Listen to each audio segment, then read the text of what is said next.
Hey, everybody, welcome to Hearing God in Luke chapter 24, the final chapter in the Gospel of Luke.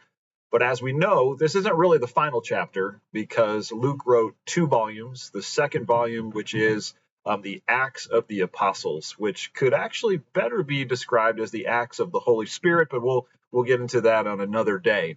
But today we finished Luke's Gospel, and my highlight comes from verses 48 through 49.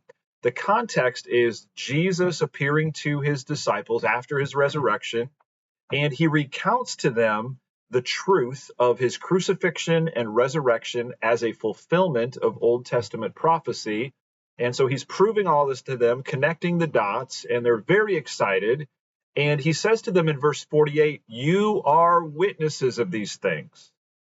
And so he is telling them that, hey, you're going to take what it is that you're experiencing right now. You're going to go out and you're going to share it with others.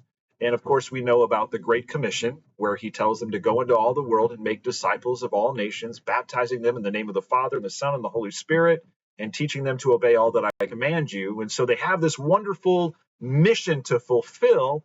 And so you would think then that with all the excitement that they have, that they would be eager just to go out and to get busy.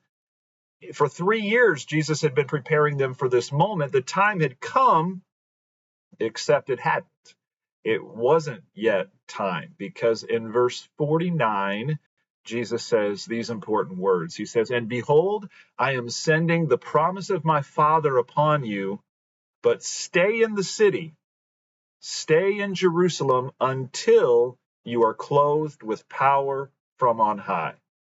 And so, hey guys, you've had this wonderful revelation that I've given to you after my resurrection, and I've given you this mission, but don't go out yet.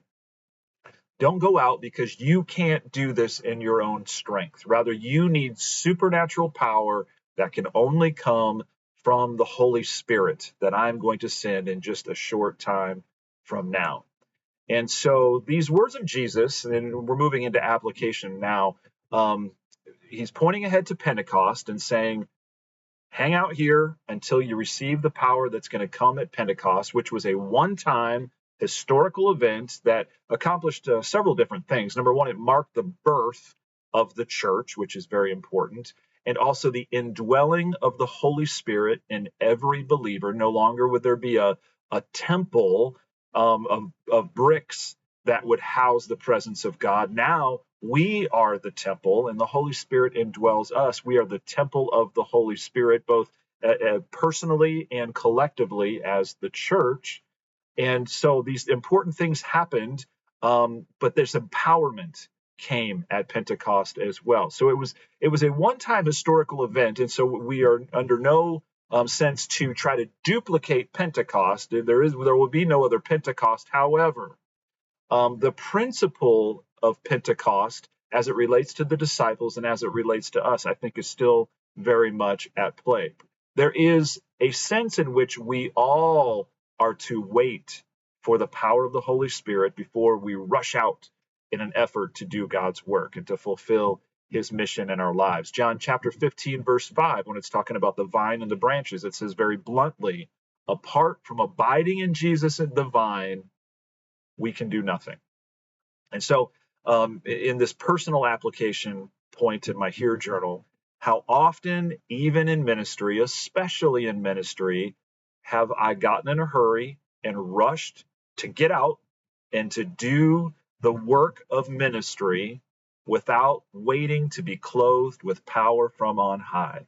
I try to do it in my own strength. I try to do it in depending on myself and perhaps ministry giftedness.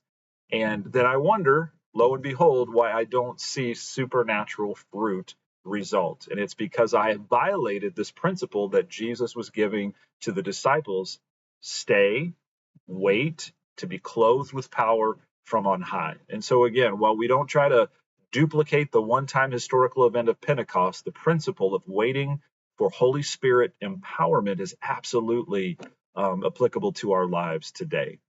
And so in my response, Father, I confess my self-dependence, my hurry, and ask that you would slow me down and help me to wait upon the empowerment of the Holy Spirit, that I would be clothed with power from on high, and that I would see and experience the supernatural fruit that only you can produce. And so hopefully that's a word of challenge and encouragement for you today as well.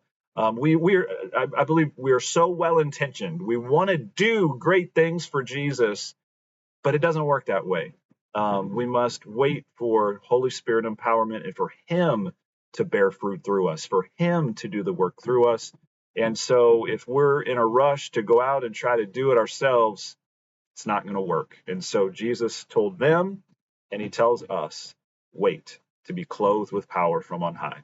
So that concludes the Gospel of Luke, and our next journey is going to be through the Acts of the Apostles, again, which could better be called the Acts of the Holy Spirit. So look forward to joining you again soon.